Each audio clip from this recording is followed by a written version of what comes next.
तंत्रों के अंग तंत्र। ठीक है, इसमें से 4 अंग तंत्र कौन कौन से हैं? पाचन तंत्र, श्वसन तंत्र, उत्सर्जन तंत्र, जनन तंत्र। इसके अलावा भी तंत्रिका तंत्र होता है ना। लेकिन हमने इस मॉडल में ये 4 तंत्रों को एक साथ दिखाया है। ठीक है, देखो सबसे पहले हमारा क्या है? पाचन तंत्र। पाचन तंत्र में क्या क्या होता है?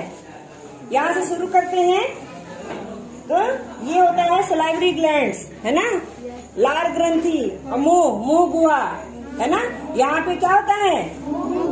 मुंह गुहा में दांत होते हैं और दांत भोजन को चबाने में मदद करते हैं। और फिर लार ग्रंथि से लार निकलता है, एमाइलेज, और वो ग्लूकोज का पाचन शुरू होता है।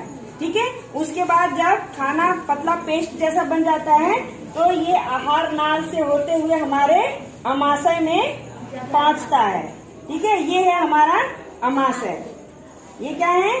अमाशय। अब इसको हमने अलग से कर लिया। देखो ये अमाशय है और अमाशय से फिर खाना हमारे छोटी आंत में आता है और फिर बड़ी आंत में आता है। छोटी आंत में जो सहायक अंग है पाचन के लिए वो है लीवर और ये है गॉल ब्लैडर। ठीक है, पित्त की थैली। ठीक है, पित्त का रस निकालता है। और इधर है अग्नाशय या पैंक्रियाज। ठीक, और ये सब है छोटी आंत और ये छोटी आंत है।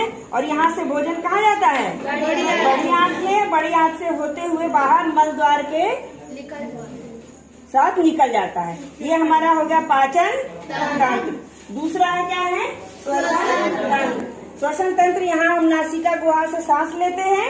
ठीक है, और ये नासा द्वार से आके ये ट्रेकिया से होते हुए इधर 2 भागों में बढ़ जाता है।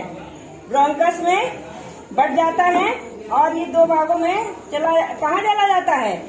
फेफड़े में। दोनों फेफड़े में चला जाता है। और फेफड़ा एक सॉलिड अंग नहीं है बल्कि छोटे छोटे गुब्बारे नुमा संरचना से बना होता है। इसका नाम क्या है? एल्व्यूलाइज। क्या नाम है? एल्व्यूलाइज में ऑक्सीजन का आदान प्रदान होता है। ऑक्सीजन अंदर, कार्बन डाइऑक्साइड बाहर। तो ये हमारा क्या है? श्वसन तंत्र। श्वसन तंत्र के साथ ही यहाँ पे लगा हुआ है हमारा हृदय, जो कि हृदय क्या करता है? पंप का काम करता है, जो कि खून को रिसीव करता है और शरीर से वापस लेता है और फिर पूरे शरीर को देता है। ठीक है, तो ये क्या है? ये परिसंचरण का अंग है। ठीक है, और यहाँ से फिर ये एरोटा के माध्यम से पूरे अंगों तक जाता है। ठीक, अब इसके दो तंत्र हो गए। इसके बाद हम तीसरा तंत्र देखेंगे, उत्सर्जन तंत्र। ये हमारा दोनों क्या है? किडनी।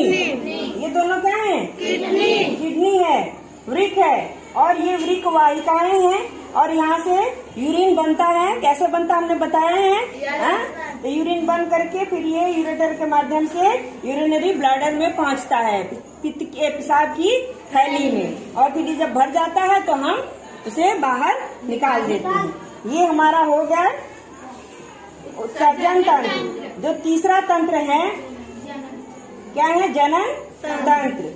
ठीक, इसको हमने आधे आधे में बनाया है। इधर महिला का है और इधर पुरुष का है।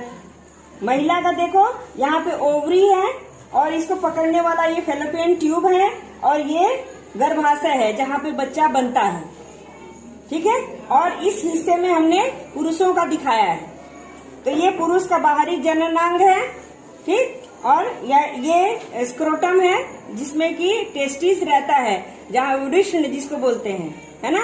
और यहाँ पे स्पर्म्स बनते हैं और ये स्पर्म्स बन करके इस ट्यूब से बाहर आते हैं और ये पेशाब के रास्ते ही बाहर निकलते हैं। ठीक है, इस तरह से आप इस TLM के माध्यम से सारे तंत्रों को एक साथ पढ़ सकते हैं।